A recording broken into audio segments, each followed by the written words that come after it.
परी की जादुई 3 नदियों का जादू। एक समय की बात है, कौशल्या नाम की एक औरत अपनी 3 बेटियों के साथ ढोलकपुर नामक गांव में रहती थी। कौशल्या का पति राम सेठ के खेतों में काम किया करता था और उसी के कमाए हुए पैसों से कौशल्या का पूरे परिवार का गुजारा चलता था।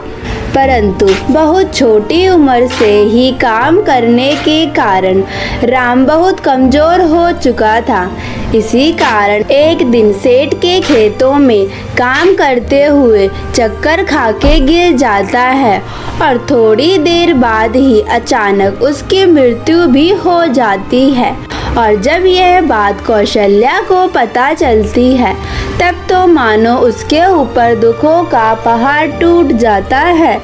परंतु कौशल्या की 3 बेटियां भी थी जिसका उसे ख्याल रखना था, इसीलिए वह खुद को संभालती है। कौशल्या की 3 बेटी थी जिनमें सबसे बड़ी बेटी रानी बड़ी होने के साथ साथ समझदार भी थी। वह अपने माँ का दुख और सभी परेशानियों को समझती थी, जबकि दूसरी ओर रिया और प्रिया को अपने आप से ही मतलब रहता था। उनको फर्क नहीं पड़ता था कि उनके घर की क्या स्थिति चल रही है, उन्हें जो भी चाहिए होता था वो चाहिए होता था।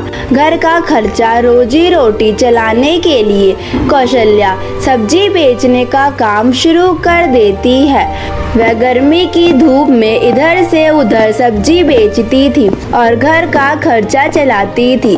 परंतु यह सब करके भी वह अपनी दोनों बेटी प्रिया और रिया को खुश नहीं कर पाती थी, क्योंकि उन दोनों की डिमांड ही कभी खत्म नहीं हो पाती थी।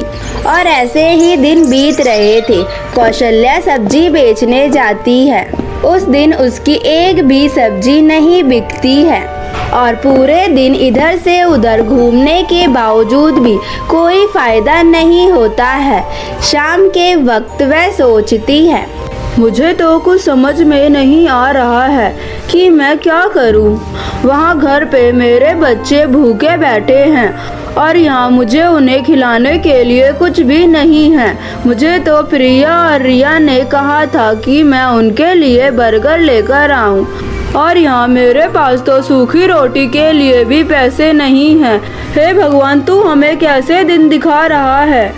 कौशल्या यही सब सोच रही होती है।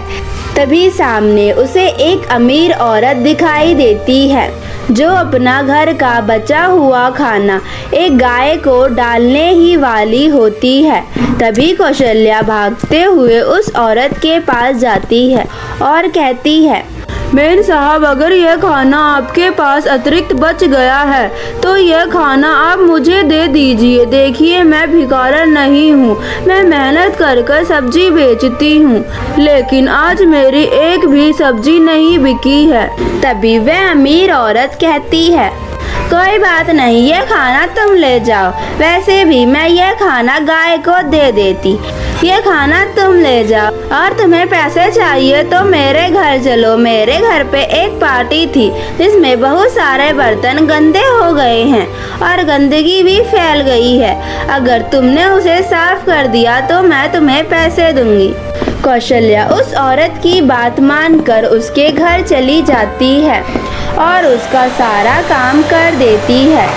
खाना और पैसे लेकर जैसे ही कौशल्या घर आ रही होती है, तभी एक गाड़ी आकर कौशल्या को टक्कर मार देती है।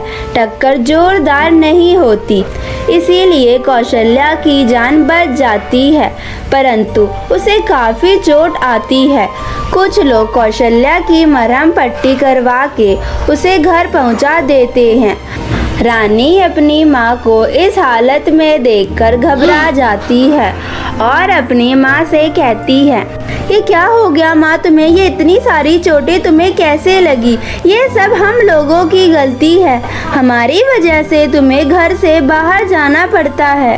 तभी कौशल्या कहती है, ऐसा नहीं है मेरी बच्ची, ये तो भगवान की मर्जी है, जो होना होता है वो तो होकर ही रहता है।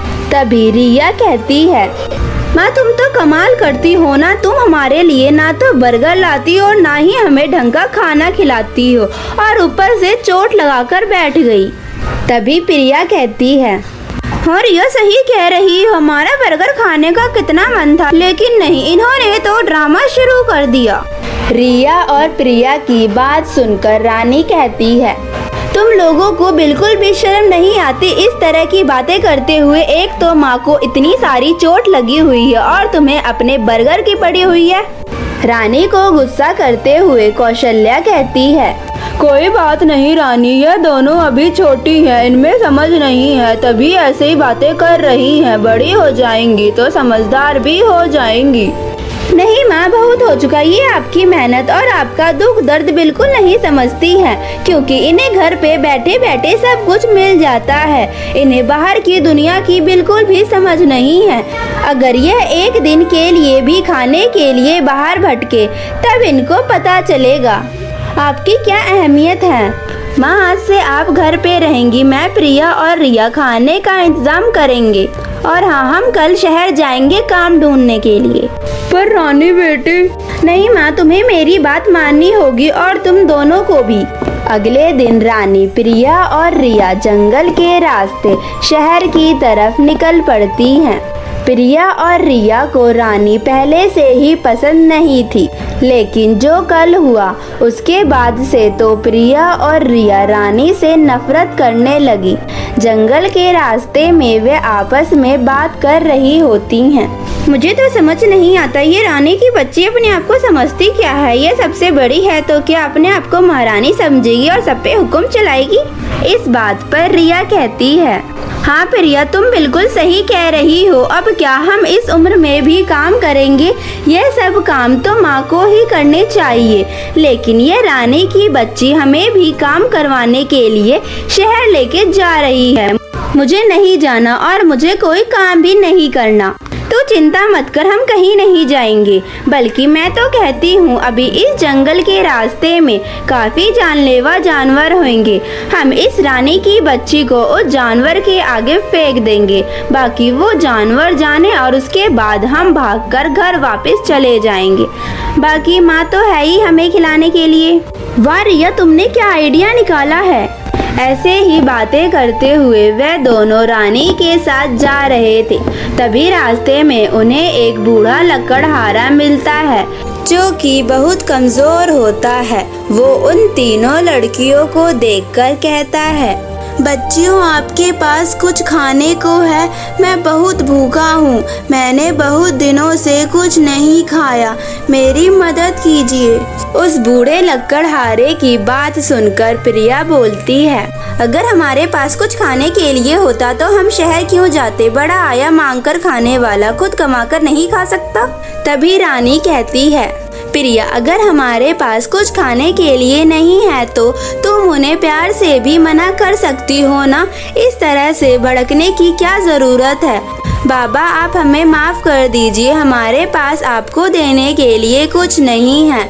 हम शहर जा रहे हैं, अगर हमें शहर से कुछ मिलता है तो हम आपको देते हुए जाएंगे। ऐसा कहकर रानी आगे बढ़ जाती है। कुछ दूर चलने के बाद प्रिया और रिया को झाड़ियों में कुछ शेरों को आपस में लड़ते हुए देखती हैं। तभी वो एक दूसरे को देखती हैं और रानी को उस झाड़ियों में धक्का दे देती हैं और वे दोनों वहाँ से भाग जाती हैं। बेचारी रानी जैसे तैसे वहाँ से अपनी जान बचा के भाग जाती है और तीन नदी वाले किनारे के पास पहुँच जाती है, जहाँ उसे रिया और प्रिया दिखाई देती हैं।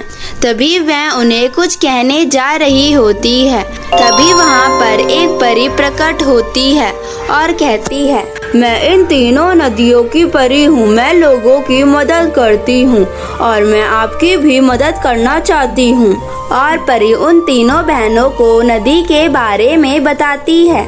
इन तीनों में से पहली नदी हीरे की है जो बहुत अनमोल होती है, और दूसरी नदी सोने और चांदी से भरी है, और तीसरी नदी में कुछ जरूरतमंद लोग हैं जिनकी सेवा करने के लिए किसी की ज़रूरत है।